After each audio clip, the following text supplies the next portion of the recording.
যে সদস্য যদি পদ অন্যায়ভাবে অব্যাহতি দিয়েছেন সেই পদ পুনর্বহাল করুন।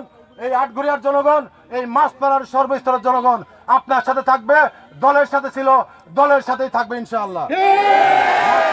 মাছপাড়ার জনগণ আজকে দাগা লাগেনি। আজকে যখন শুনেছে ফারুক চেয়ারম্যানকে পদ থেকে অব্যাহতি দিয়েছে, তারা কষ্ট পেয়েছে। কষ্টের থেকে আজকে মাছপাড়ার হাজার হাজার জনগণ আজকে মাঠে নেমে এসেছে। এই পদ পুনর্বহাল চায়, তারা ইউনিয়ন বিএনপির কমিটি পুনর্বহাল চায়। সবাই আপনারা যারা আছেন সবাই একটু হাত তুলে, আজকে হাত তুলে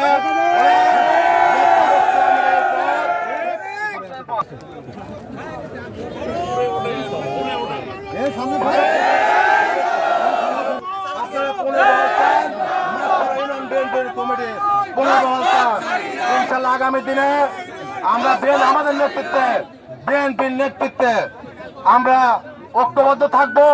বিএনপির যে কমিটি আসে হাবিবুর রহমান হাবিবের নেতৃত্বে সেই কমিটির সাথে আমরা থাকবো ইনশাল্লাহ। কিন্তু তার আগে আমার পদ করতে হবে, ইউনিয়ন বিএনপির কমিটি করতে হবে। তাছাড়া এই বিপ্লবী জনতা নির্যাতিত, দীর্ঘদিন 15 বছর যারা নির্যাতিত হয়েছে, এই জনগণ আপনার কোনো কিছু মেনে নেবে না। আমি তাই শ্রদ্ধার সাথে বলতে চাই, আপনারা আবার হাত তুলে দেখান যে আপনারা এটা চান। ইনশাআল্লাহ ইনশাআল্লাহ বিদায় আমাদের হবে, ইনশাআল্লাহ ইউনিয়ন বিএনপির কমিটি পুনর্বহাল হবে। সবাইকে ধন্যবাদ।